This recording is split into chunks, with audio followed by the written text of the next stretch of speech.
could I have an application? She said, no. I said, let's go over this all over. Do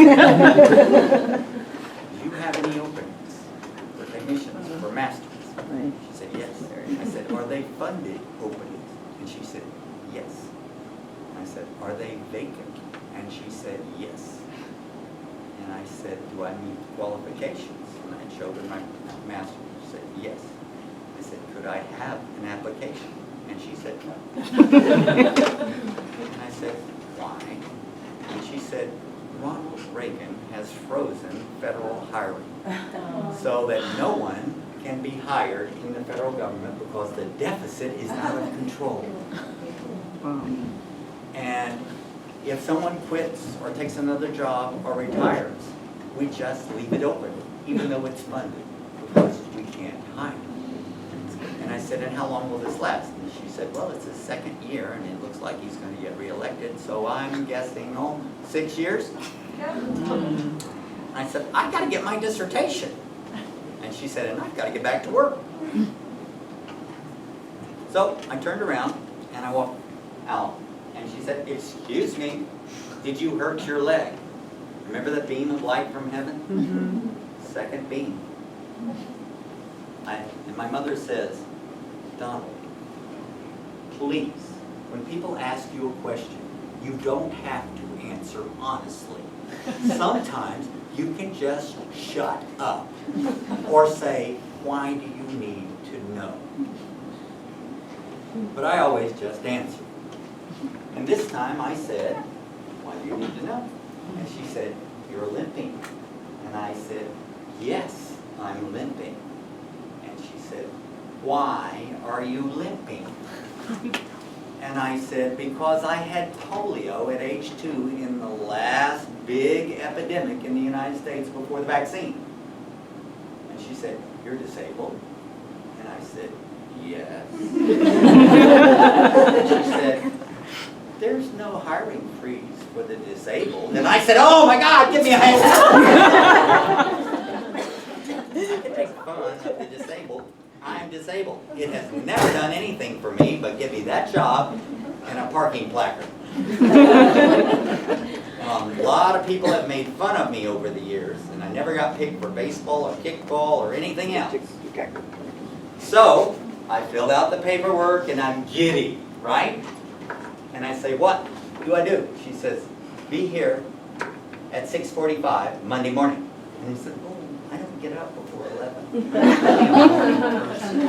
I never schedule classes in the morning. I'm just not. She said, we start at 7 and you've got to be processed. So I met her there at 6:45 and she said, this is Matilda Smith and she's going to be your boss. And you're going to be in the Centers for Disease. You're here at the Centers for Disease Control. You're going to be in the Center for Infectious Disease, the Bacteriology branch, the Campylobacter typing lab. And I said, wow! And so we're going through, remember there's like 18 buildings and they have basement, sub-basement 1, sub-basement 2, sub-basement 3. It's like a labyrinth of caves there. And we're going through with these card keys, through all these secure sections and all that. And I'm just...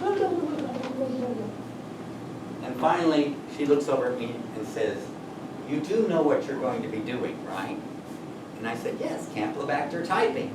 And she said, do you know what Campylobacter is? And I said, well, I know it's a major genus in microbiology, but I really don't remember exactly.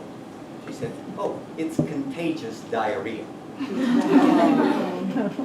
said, what? She said, yes.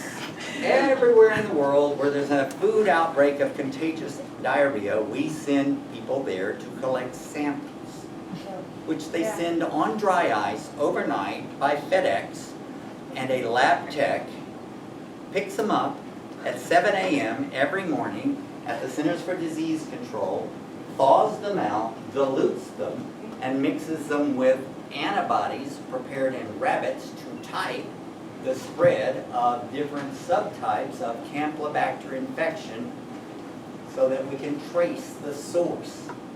And you are the tech. that's going to be doing that. So when you guys tell me something stinks, don't be joking. I know what stink is. I worked with it for 9 months. I did 500 samples in the morning and 500 in the afternoon of everyone's diarrhea around the world.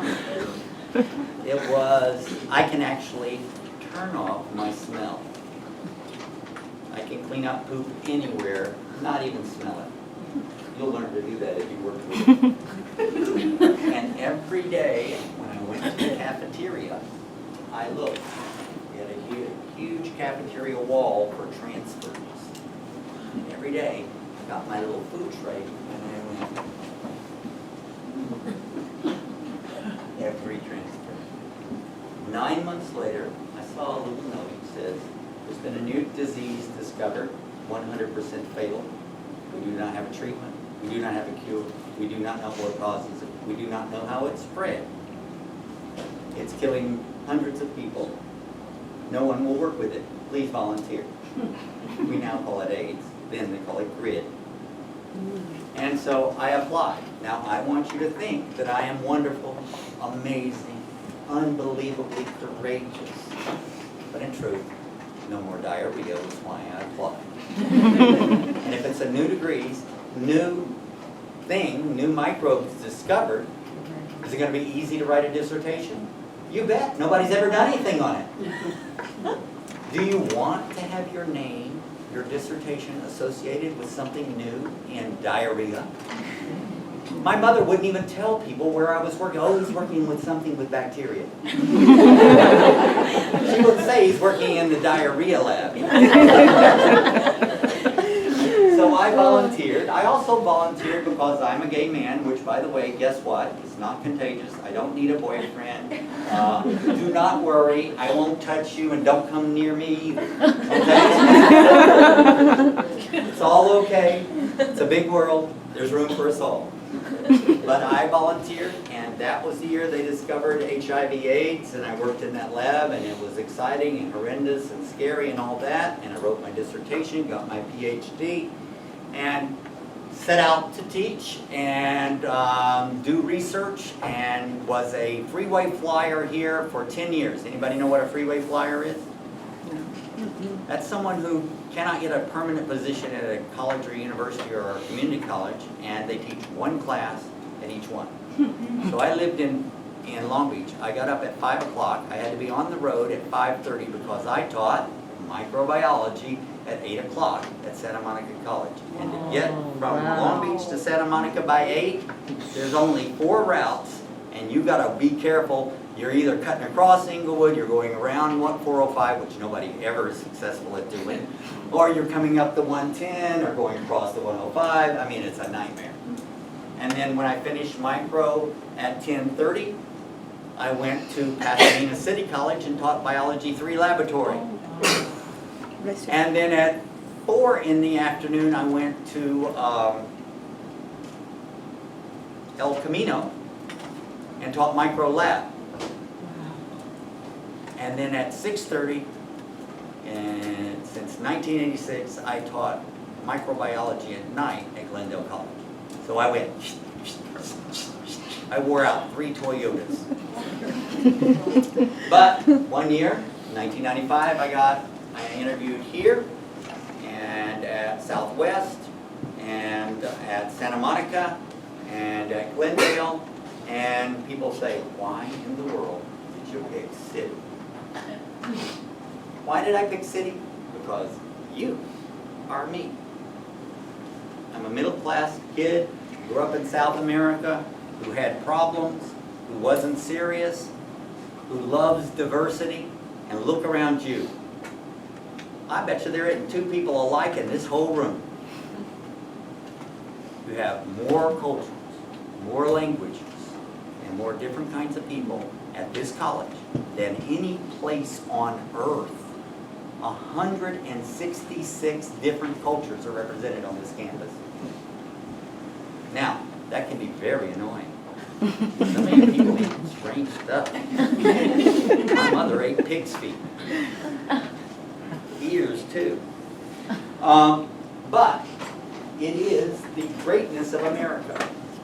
Because if you've lived like where I went in the South, where everybody's got to be white, Republican, evangelical, and everybody must be alike and differences are not tolerated, you will find that here is refreshing and wonderful.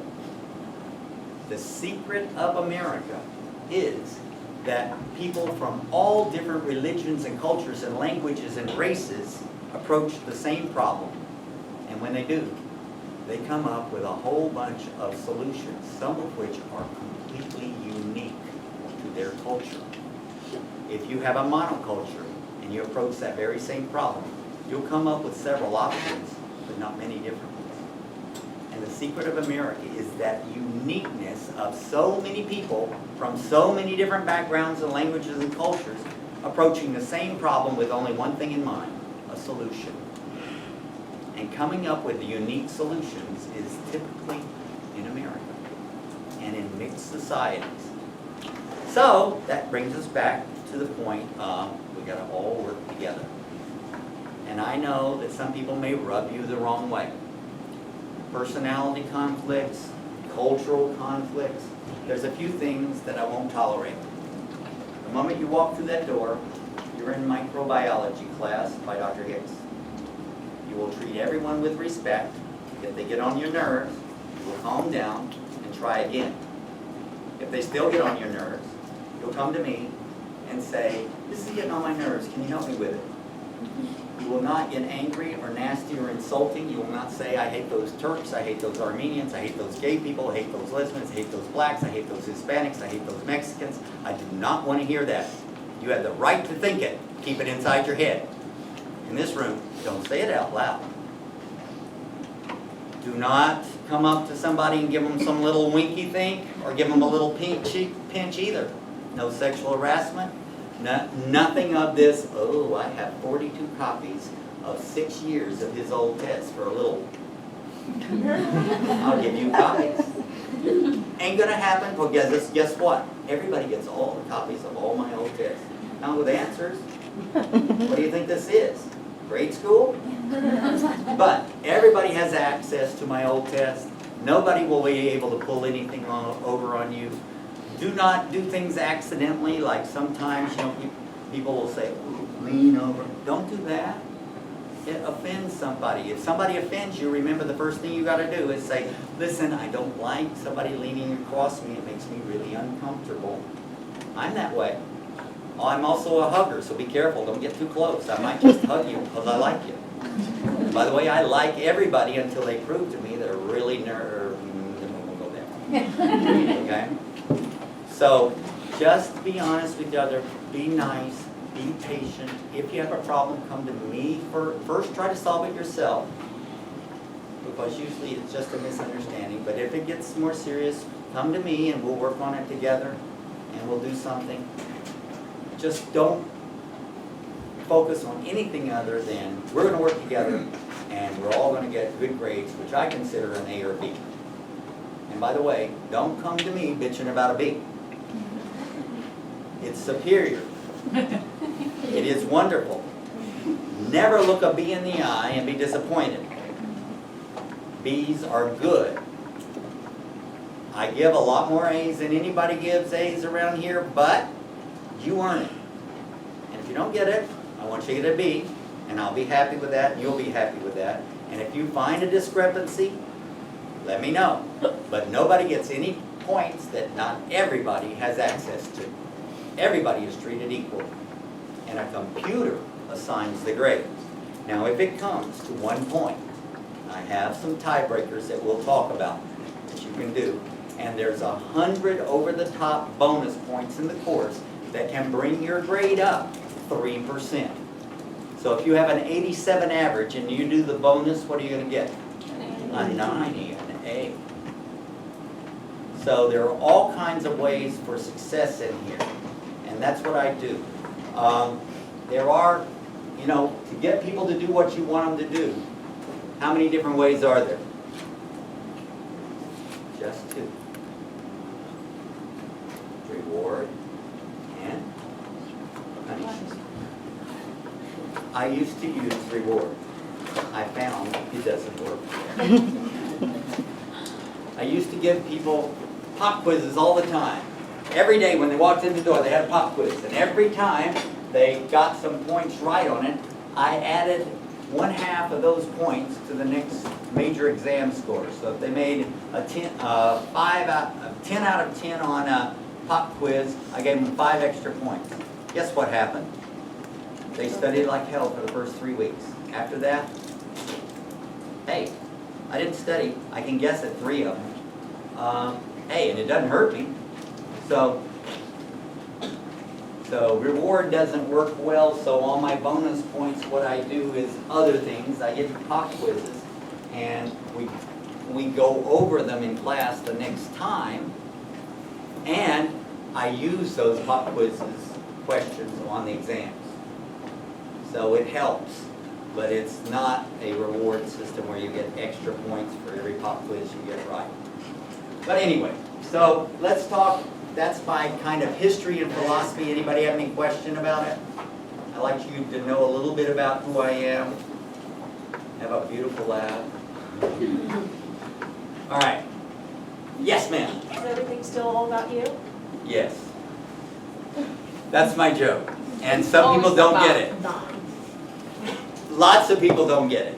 And I have all these critical things on ratemyprofessor.com because every day when I come in, I say, what's this class about?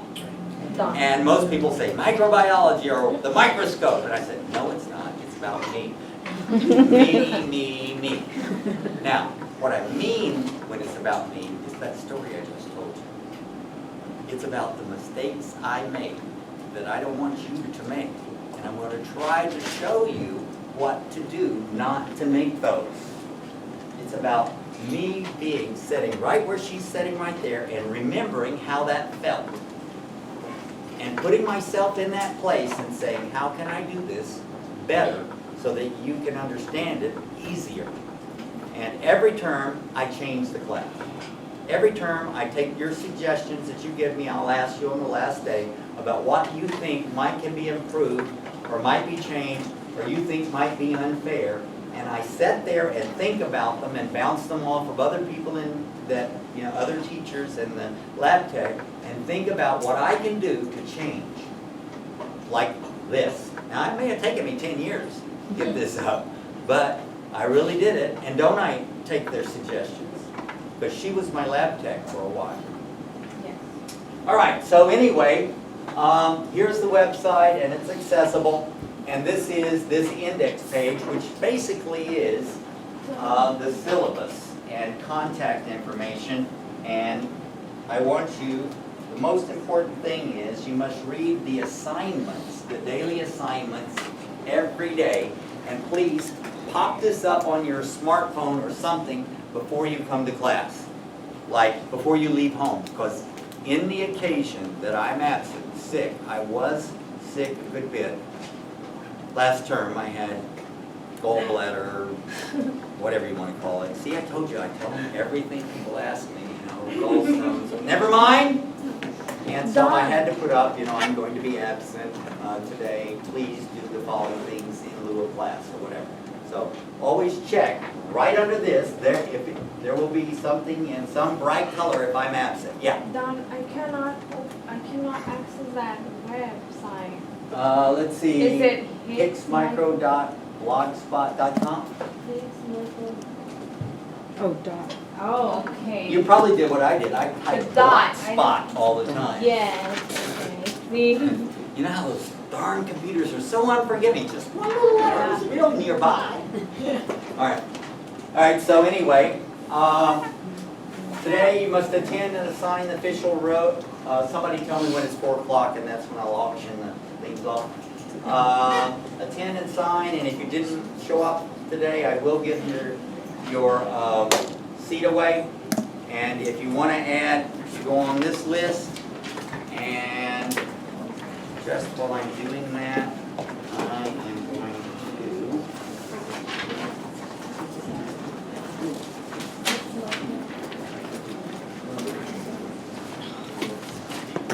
me 1 second here.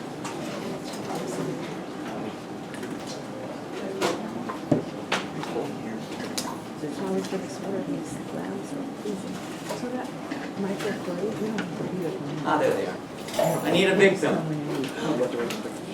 Yeah. Cut me some strips like this, like that. And then fold them like that for me. And I need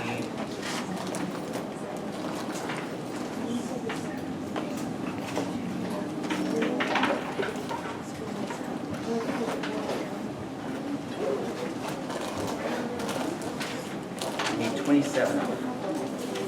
Thank you. So she's going to cut my strips for me. At 4 o'clock, I'll assign those. Let's see.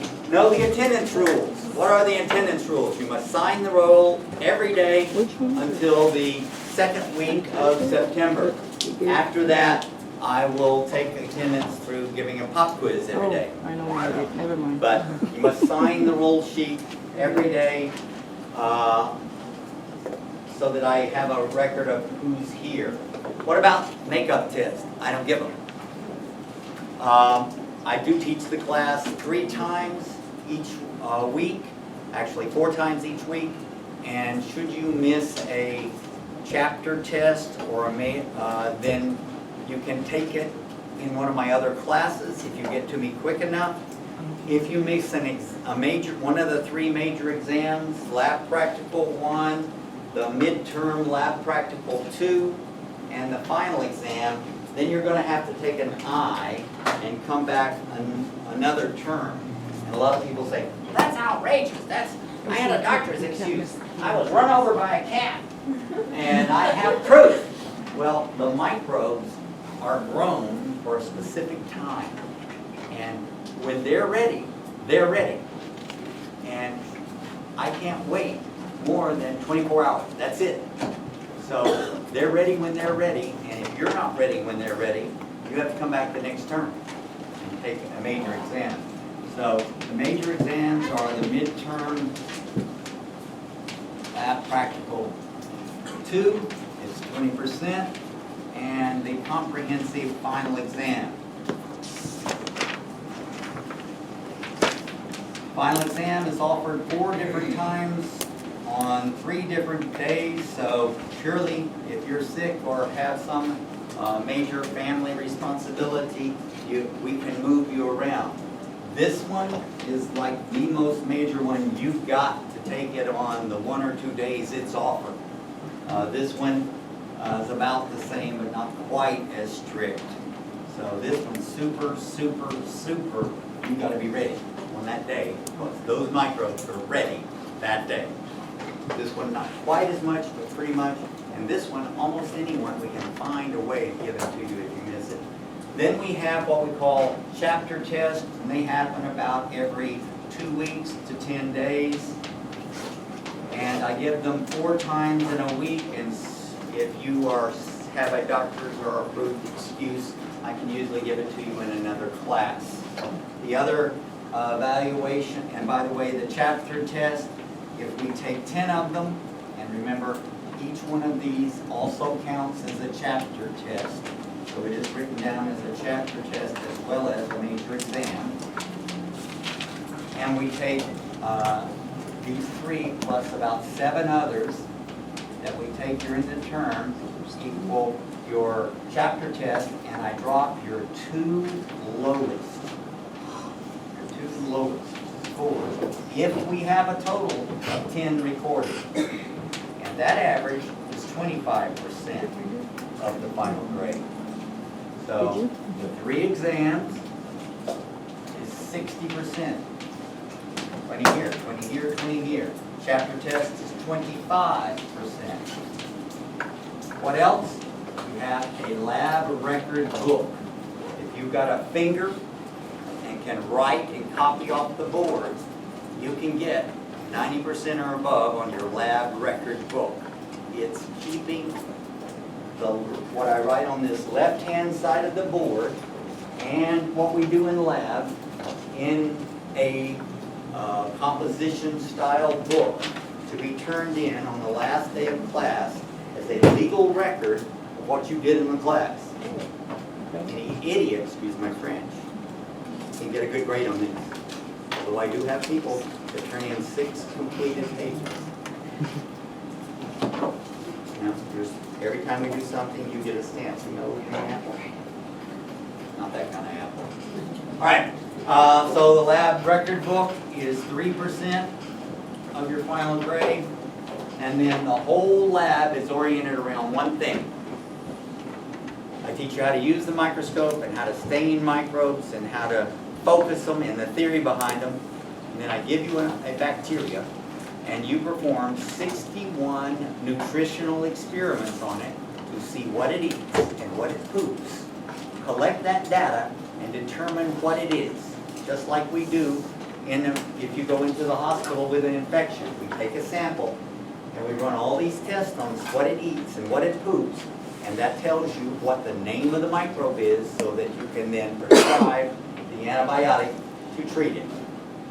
So we're going to teach you how to handle it, how to do those experiments. You're going to make your own little lab manual, which I will give you 50 bonus points for. And then you are going to perform those 61 experiments on your own in class. I'll be walking around helping you, collecting the data. Then you're going to use the data to determine what the unknown is, confirm it with me so you can't make a mistake, and write a paper that's what we call APA style.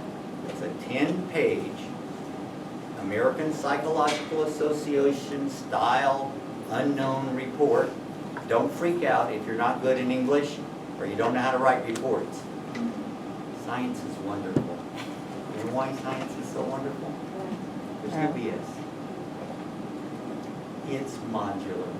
There's a little module you write there. You put the data you collected in this module. You write a little bit of connecting information. You stick it in another module. You have a paper. We do not want you to be erudite or interesting or any of that other English crap. We want just the facts, man. Head to summer. Boom. You're done. So that report, all the unknown forms report is 12%. And so I believe that adds up to 100, right? 60, 70, what did I forget? Sam? There's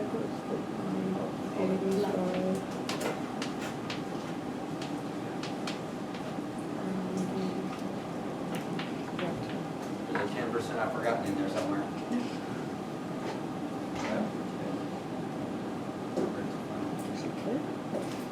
I'll think of it in just a minute. It'll come up to me.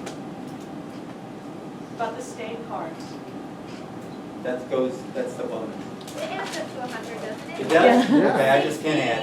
You're not doing the math right. 12%, right? Yeah. 25 plus 15. Your 40, days. 80. Yeah, it does. Okay. Thank you. Told you, good man. 78. There we go. All right. So,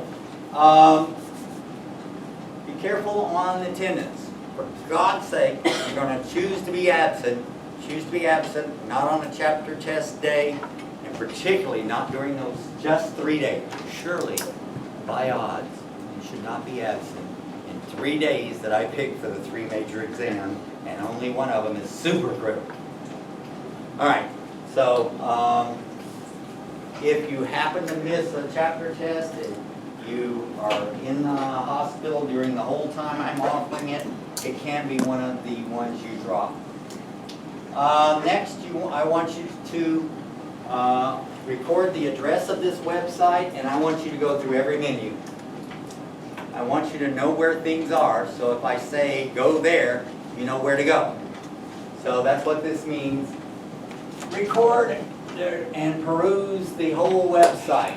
You must be able to navigate it and look at it nightly, at least the first page. And I will ask some, on our first pop quiz, some questions about where would you find, name the 2 places where you would find grades and grading. Syllabus and on the first page. You know, that kind of thing. All right. make sure you know how the website is organized. Who can tell me? How's it organized? By evaluation, remember? It's everything under Lab Practical 1. Go to Lab Practical 1. So go to the right-hand menu here on this very first page and look at the organization. The syllabus, then the lab record book and safety, which is 3% for the lab record book. Then there is the bonus points, which is 3% of the class, Lab Practical 1. Everything about Lab Practical 1 is under that button. Everything about the midterms under that button. Everything about the final exam is under that button. And Micro 40 is under that one. So it's organized by the major exams or the evaluation percentages. All right, what else? We've already talked about make sure you're taking the right class. Let's talk about what you need to buy. First, get out a big checkbook. Oh, God. Yeah. Now let's go to the Looking at safety it, first. what we need to buy. This is very important. This is your homework. And I'm going to do your homework for you right now. See where it says safety? Yeah. Safety and lab record book, we're going to do it right now. This is your homework assignment. Read this and sign that you've read it and bring me back the signature page. So we're going to do it right now. See how these people are dressed? This is the way you're going to dress, except we no longer use splash guards because we're out of money. Is there any way I can meet you or give it to you at another time? Huh?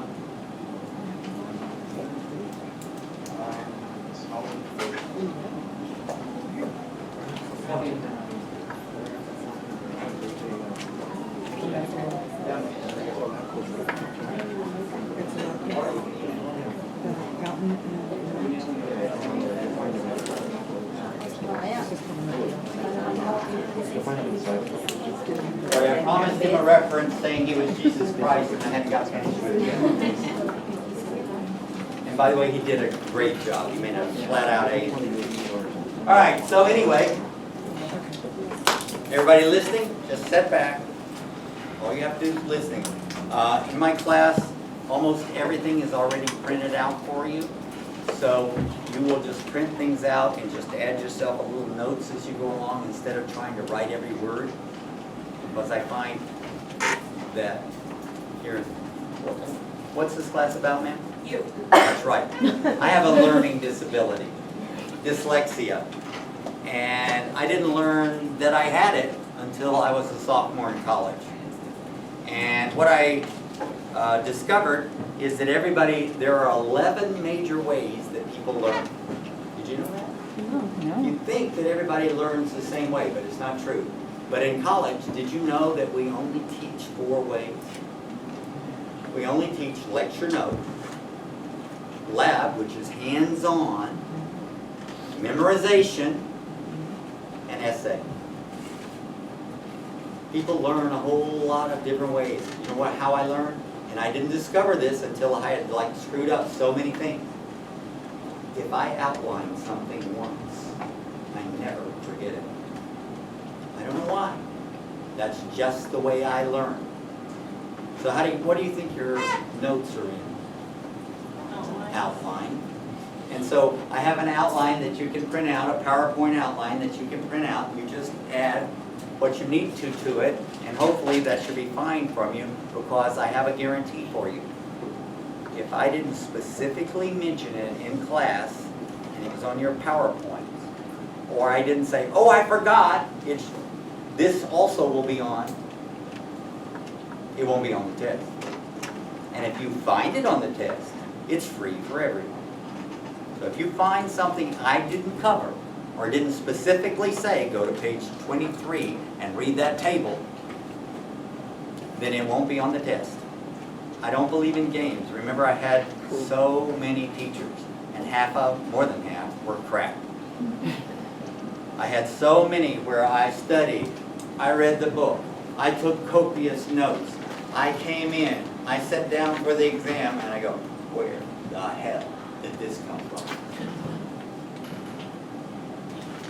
And then I went to the teacher and he said, well, it was in the concordance. Or it was in, the table 23.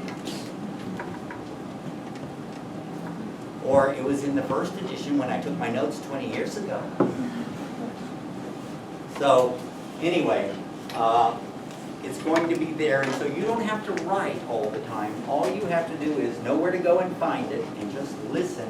And the moment you don't understand something, stick your hand in the air, and I will re-explain it a different way. And if you still don't get it, I'll do it again. And if the third time you still don't understand, I'll say, see me after class, and I'll try to explain it another way. Do not let me slip past something you don't understand. There is always somebody too chicken to raise their hand. So do it for them, because you're nice. All right, so anyway, this class is about the way I learn, which is I learn by outline. You need to discover the way you learn. And hopefully if you do, and maybe this will help you during this class. All right, so the best way to do it, somebody will remind me right after we finish going over the safety here, ask me what's the shortcut to an A. I can tell you a shortcut. There is one. All right, so safety page, what do you need to know?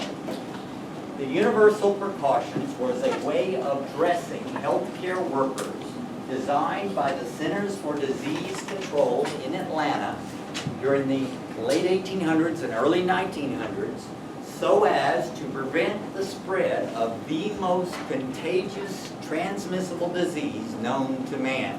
It is still the most easily transmitted disease known to man, and it's hepatitis A virus. It can be, if you can think of how people spread disease, it's spread that way except through air. It does not travel through the air. Now, if you go, that is not airborne.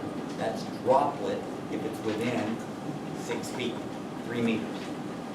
That's not considered air. Air is hundreds of feet like tuberculosis does. So tuberculosis and chickenpox are two of the major airborne diseases. Everything else is not. Hepatitis A is not airborne, but if you can think of a way it might be transmitted, it is. Through semen, through vaginal secretions, through saliva, through tears, through blood, through sweat, kissing, hugging a sweaty person. I cannot think of a way besides airborne that is not transmitted.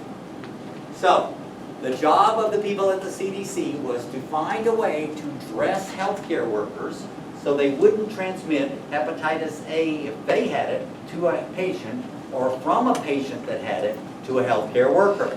Now, who's in more danger if someone's got a disease? If the patient's got a disease, is the healthcare worker in more danger?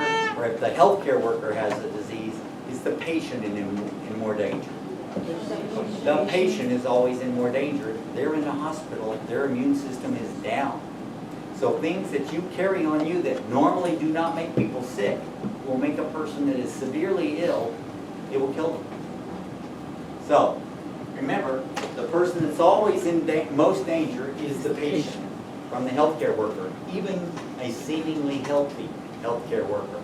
Because we can carry staph, for instance, right along in our nose and be just fine. Strep too. All right, so hepatitis A is the answer. So on the pop quiz, when I put the universal precautions were designed to protect healthcare workers and patients from the transmission of the most easily transmitted disease on earth, which is, do not put HIV, do not put AIDS, do not put hepatitis B, or C, or D, there is no F, or G. All right, what are you going to put? Hepatitis A. You just got the first question right. All right, so what are the universal precautions? The universal precautions are a disposable, elastic-bound hair cover, a unitard sort of, what would you call that? Coveralls, disposable coveralls that zip up and have elastic at the arms, at the wrist, and at the ankles.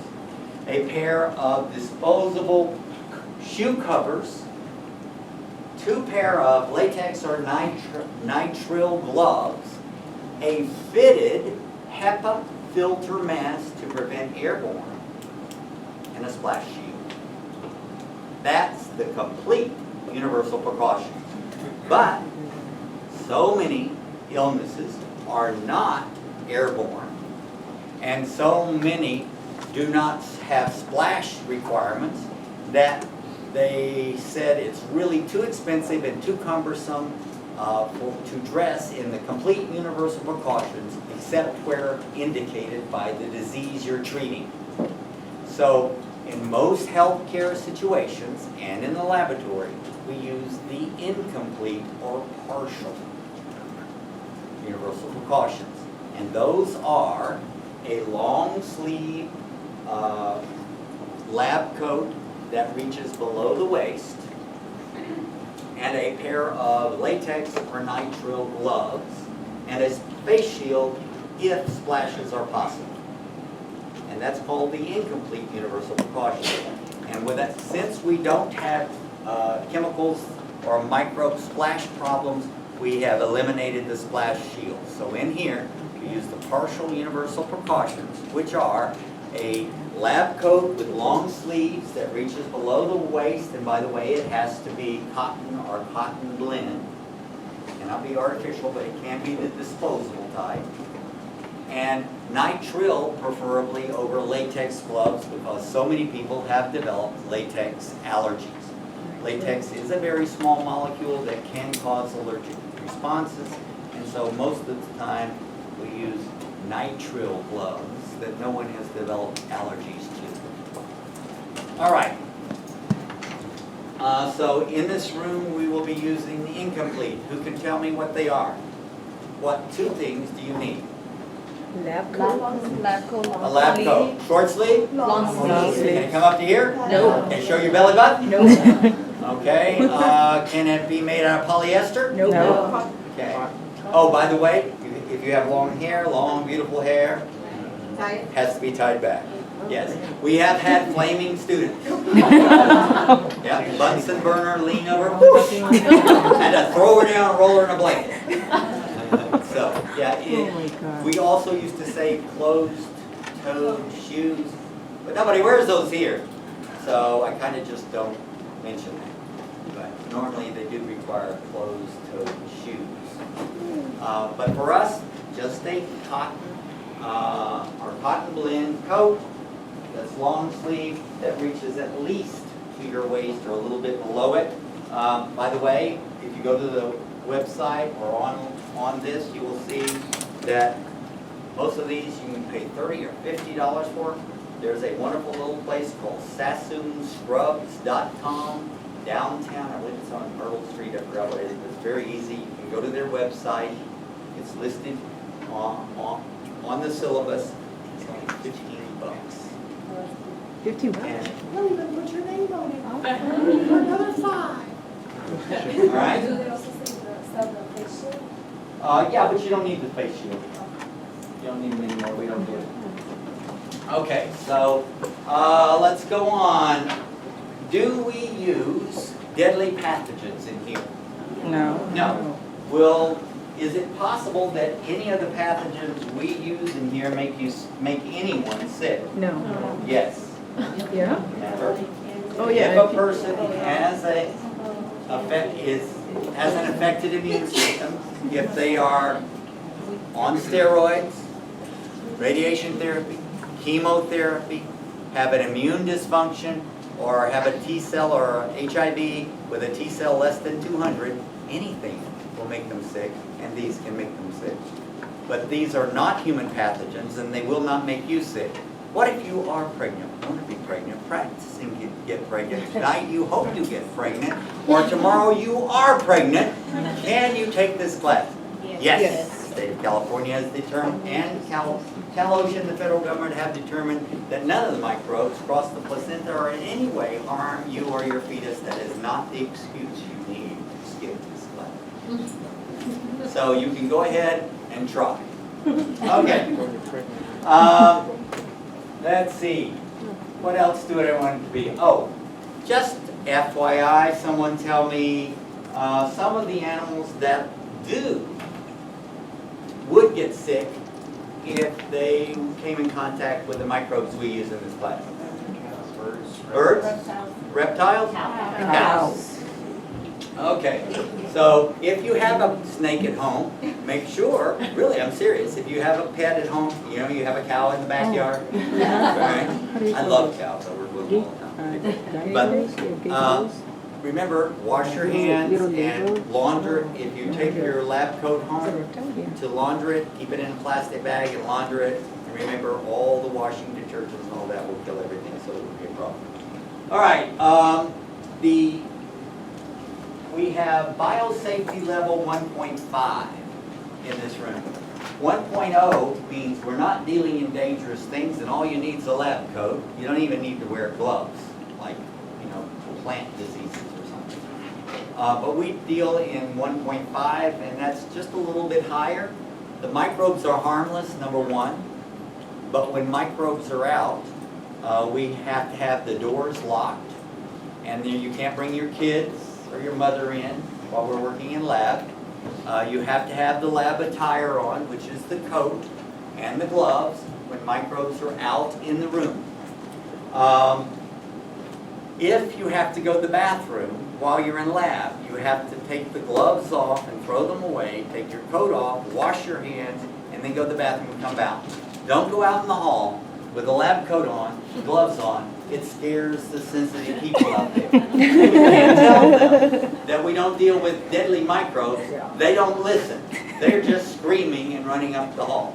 All right? So remember, you can't leave with those on. Aseptic technique is where you handle microbes carefully so that they stay in the right place and you don't mix them up with others in the environment, and we're going to show you how to do that. And when microbes are in the wrong place, it's called a contamination. So the way to handle them, to keep them separate, is called aseptic technique. When you're in the wrong place, it's a contamination. And when you want to keep just one kind of microbe separate, it's called sterile technique. Okay. Let's see, we talked about the hair. Oh, if you spill some of the microbes, and we're doing, you know, we're dipping into broths and liquids with your microbe and growing them up, and you may knock them over and spill it. What happens if you spill it? If you spill it, remember you're in your lab coat and gloves, so you're going to pick up your tube and put it in your test tube rack. You're going to spray the area with disinfectant and wipe it with paper towel and discard it in the regular trash. If glass is broken, then you're just going to spray it and call me. They give me an extra $1 to pick up the glass. Don't take my dollar. All right? Remember, you never lay any glass, any tube down on the countertop. And these items, these are the items that we use called a loop that transfers bacteria. You never lay anything on the tabletop. Everything is always in a wooden block or something like that. Nothing is ever laid on the tabletop. Daily procedures. All right, so everyone after the third class is going to have an assigned seat. And if you're one of the extras, you're going to be hanging around the edges, okay? And what you're going to do when you come in the door every day, unless I say we're only having lecture, you have to do this several times. But every day when you come in, you're going to take your books and put them in your seat. Do not touch the tabletop. The people before you may have, you know, spit on it, rub their armpits on it. It could be nasty. We assume in this class everything is nasty and someone has, you know, dropped dangerous stuff. We always act as if everything is deadly. Because if you always act that way, you're never in any danger. If you are only act carefully in an emergency room when you know the person has AIDS, guess what? You're going to be dead. Because 76% of all people that leave a hospital are not completely diagnosed with every disease-causing organism they have until up to 2 weeks later do they find out. So if you always act as if everything's deadly, you're always protected. So you're going to come over here and you're going to wet your hands, and you're going, if we're rich and have disinfectant or antibacterial soap, you're going to use that. If not, you're going to use our powder. Too bad, it messes up your hands. All right? So you are going to wash your hands up to about 2 inches above your wrist. And how long? Not like you did when you were 9. Not like this. You're going to sing happy birthday twice. Happy birthday to me. Happy birthday to me. I've heard that.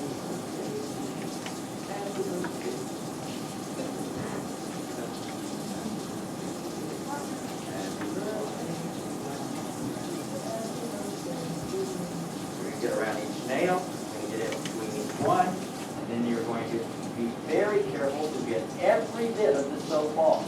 Why? It'll chap and crack your skin if you don't get all of the soap off. Now, this is not really soap. It is antibacterial detergent. Detergent closes the cell walls of bacteria and envelopes viruses. So it is, as the most effective thing you can do to prevent the spread of disease in any circumstance, including medicine, is constant, continuous, regular. Do the little antibacterial, what do they call them, gels work? Yes, they work best. They work incredible. Nothing beats hand washing. Remember, it's second to hand washing, so if you can't hand wash, the antibacterial gel is wonderful. Okay, so notice I didn't throw away my tiny little piece of paper towel. Do we have extra paper towel? No. All right. You will get the bottle named disinfectant, and you will spray your tabletop with it, and you will take this piece of paper that you use to dry your hand, and you will smear it over the tabletop. If you're a nice person, you'll have partners too. If you're just the usual LA me, you'll go, I'm sorry, that's my line. No, I did not do yours. I'm from LA. Grow up. You do not dry it. All chemicals require time to function. It's called decimal reduction value. The amount of time it takes for a disinfectant at proper temperature and concentration to kill 90% of the surface microbes is called decimal reduction time. And it is a little over 60 seconds, which is how much time it takes that to evaporate. A minute? Then you throw this away in something called a garbage can. Not the floor. Use the garbage can. Then you can lick it, smear around on it, do whatever you want. Okay? So, every day when you walk in, the first thing you do is pull out your chair, put your things in it, do not touch the tabletop. Wash your hands. Both of these sinks can get 2 people, and there's a room in there that can get 3 people, if they all happen at the same time. Wash your hands, sing happy birthday twice, rinse well, dry off your hands with 2 little pushes of the paper towel. Take that paper towel, spray the tabletop, smear it, throw it away, let it set, air dry, and then put your books up here and get ready for lecture. Then before lab, you do it again, because the books and things you came in with carry microbes. So before a lecture, you want to have everything as clean as you can get it, so you disinfect and wash your hands again. And then when you're done with lab, you do it a final time. So, test question. have both lab and lecture in the same day, how many times would you wash your hands and disinfect? Twice. 3 times.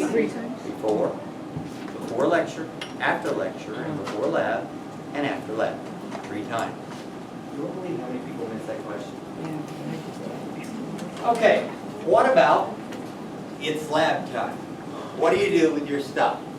You take your book bag or whatever you have and you put it in your chair and you stick the chair underneath. In lab, the microscopes are made and the height of this is designed for standing. Sadly, you're going to be standing the whole lab. And that's so I can walk between each one and you can walk and I can lean over and show you how to do your microscope and everything like that. So remember, in lab, you're going to be standing. The chair, your things are going to be in your chairs, and your chairs will be pushed underneath. The chairs are not going to be drug out here to trip me and push me and fall, because remember, I have a bad leg. If I fall, what do you think happens to you? Yes. The more I hurt, the harder the next test. It's a miracle. All right. Let's see what else. That's daily procedures, blah, blah, blah. If you have documented sight, hearing, or learning problems, don't forget to bring me the material, the paperwork from the Disability Center, Office of Special Services, etc. If you just have a non-documented but a difficulty with sight or so forth, or hearing or whatever, you need to email me about that, and we need to discuss it before seats are assigned. Seats will be assigned alphabetically. A may be at the back, or A may be at the front. Depends on how I feel that day. So, and that will be the 4th class. Let's see, blah, blah, blah, blah, blah. Anything else there? Nope. Anyone see anything that they that I may not have covered? Pardon me, Yep. you said to remind you when it was 4 4. o'clock. All right, let's do it. Let me see. Who's got the green sheet? I mean, the yellow sheet? Okay, so let's see how many. Everybody did sign that is officially registered? Is there anybody that signed that's officially registered that's moving to Micro 1? Did you note it on this list? Would you please? Anyone else? What's your last name? Can you, yeah, if you're moving to Micro 1, come put an asterisk to the left of the number so I can give you a seat and also add you to Micro 1. Here it is, Stephen. Yes, and I'll give you an ad slip for microporting on Fridays. As many as I can give out today.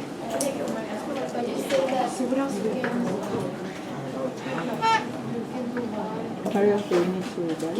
It's on the thing. Micro 40 does not have any requirement. Oh, 1, you have to have had a college chemistry.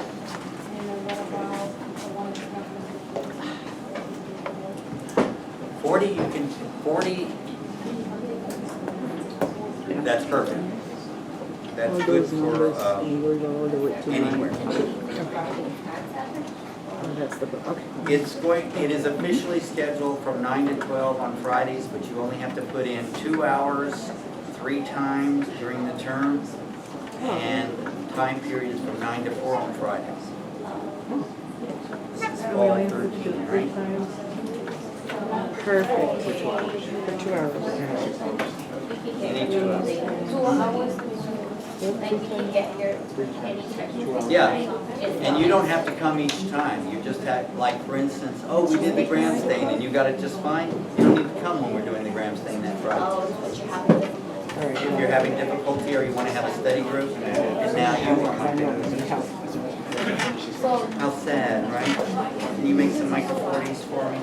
Do we have to get the microphone out? Is that it? It's help session and makeup practice. You don't have to come every time. Just have Oh, we have to be there? 3 times during the whole term. Yeah.